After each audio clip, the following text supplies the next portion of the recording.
Peoples party رہنما کہتے ہیں کہ سنی اتحاد کونسل کو مخصوص نشستیں نہیں ملنی چاہیے کیونکہ پارٹی نے فہرست ہی جمع نہیں کرائی تھی۔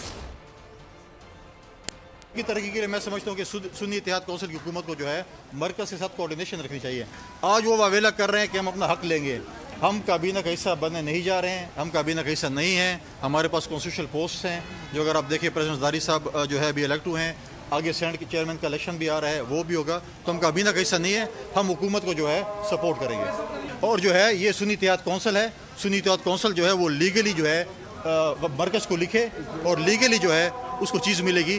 یہ کوئی عہدہ نہیں ہے کہ آپ کسی کو صدر یا جنرل سیکرٹری بنانے جا رہے ہیں۔ شکریہ۔ جہاں تک ریزرو سیٹ کا تعلق ہے، میں سمجھتا ہوں جو سنی اتحاد ہے وہ ریزرو سیٹس کی انٹائٹلڈ نہیں ہے، کیونکہ سنی اتحاد نے نمبر 1 الیکشن ہی نہیں لڑا پولیٹیکل پارٹی نے، نمبر 2 انہوں نے کوئی بھی سیٹ اسمبلی میں نہیں جیتی، نمبر 3 انہوں نے کوئی لسٹ ہی نہیں دی اپنے ریزرو سیٹس کے کینڈیڈیٹس کے۔